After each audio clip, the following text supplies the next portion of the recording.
In fact, the real narrative is people who believe in hierarchy and people who believe in equity. In other words, if I can rephrase this, it is actually people who believe in the idea of India and the people who don't believe in the idea of India, because they never believed in this constitution. They never believed in this equity of the constitution.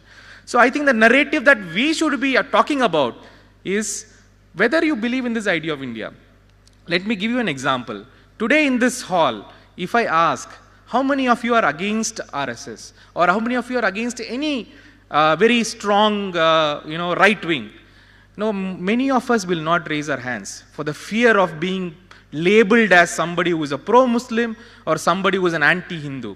But if I ask this question, how many of you are people who believe in the idea of India?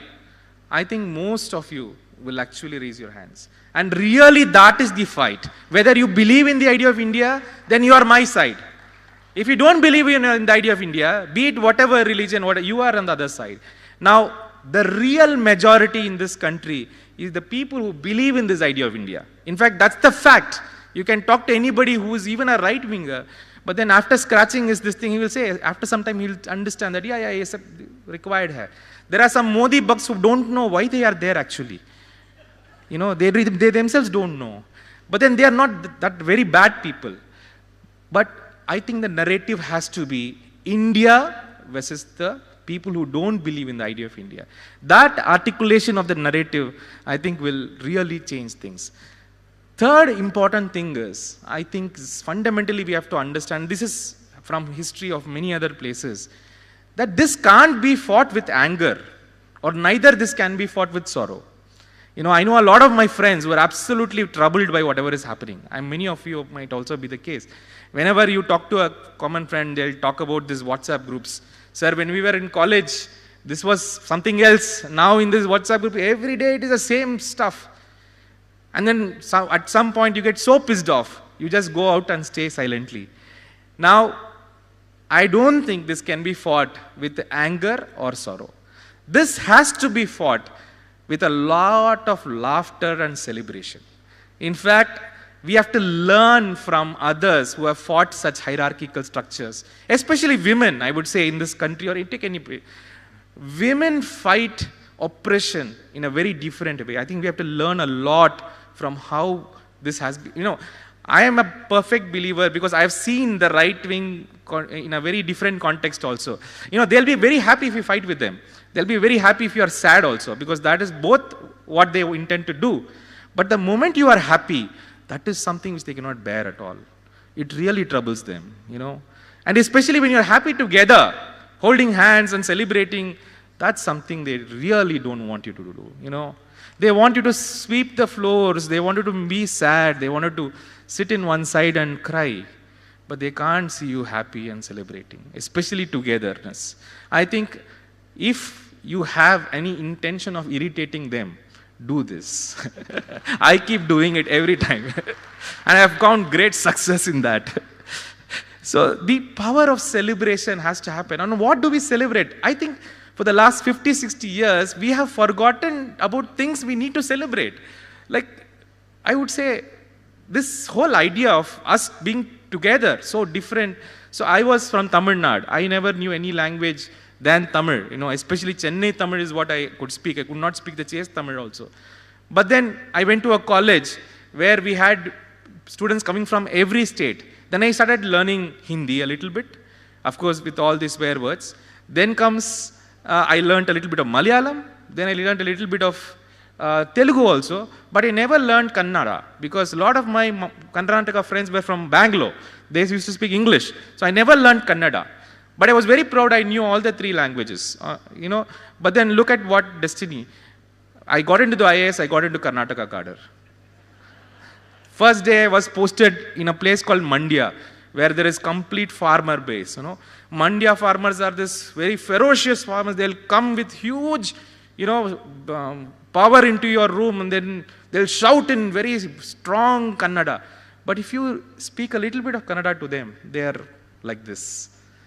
So I started learning Kannada. Now I do give public speeches in Karnataka in Kannada. Now how did that come to me? I don't know. The other day I was called for a BBC interview in Tamil, and then I went and spoke. After the interview got over, the editor came and asked, "Sir, can you do Hindi?" I said, "I can do. Can you do? Will you be able to take it?" I said, "I am ready. You throw it on me." So they started doing this Hindi interview. I did a Hindi interview. Now, how did this come to me? I don't know. It comes. I think that's what India is all about. And these are things we have never celebrated. We have a great constitution which talks about, I think, for all the youngsters, I would say, this majoritarianism or this hyper-nationality is not cool at all. It's very boring, What is cool is the constitution. Just have a read about this constitution. It's an amazing document. I don't know if today I was put in this position, I would not have created such a document. Oh, let's jam together. Let's all live together happily. Let's all celebrate our living. I think constitution is something we needed to celebrate. But we didn't do it for a long time. If at all somebody celebrated constitution in this country for the last 60 years, it has always been the Dalits. And now, thanks to BJP, we are all celebrating the constitution. I'm very happy about that. Nowadays, I go to churches and I see a big, poster of the preamble. I said, "Father, what is this?" They said, "No, we have, God comes in different forms. This is one form." I really believe that. If you believe God comes in different forms, Constitution is one form. See, without that, I am not here. I am not even wearing this t-shirt, right? Without that, that's not the case. In many of you here might also be from that situation. It is the Constitution and the idea of India which gave us this platform, which gave us this equity, and which gave us everything what India is all about. You think business in India just thrives because of some, supranational idea. No, it's the idea of equity. It's the idea of believing that, okay, we lived in a very wrong way.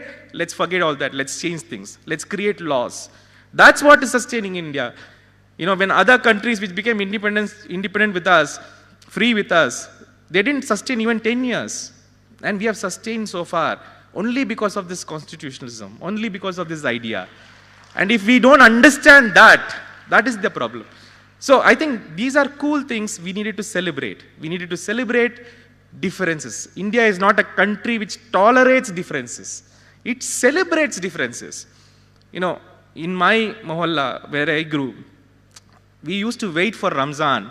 Everybody waits for Ramzan for one thing. Yeah? I don't know about you. For me, it's the biryani. Amazing food. My friends used to wait for Diwali because we could burst crackers. As children, bursting crackers was fun. Sweets. And this Christmas was amazing for us only for the star. You tie a star in your house. Every child used to fight to tie a star in a house. In our mohalla, if we get sick, my mother will first go to a doctor. If it doesn't work, she'll go to a temple. If that also doesn't work, she'll go to a church and she'll do a prayer. If even that doesn't work, she'll go to the local dargah and tie up this hand in our hand. This is what we are. And this is what is the thing that we are fighting. It is not the Hindus fighting the Muslims. That's a very dumb way to say things. It is the people who believe in this idea fighting the people who don't believe in this idea. That is the real argument that we have to push, and that is the narrative that we have, and that is the reality also. When I see everybody, I was a collector in a place called Mangalore where we had these huge communal issues.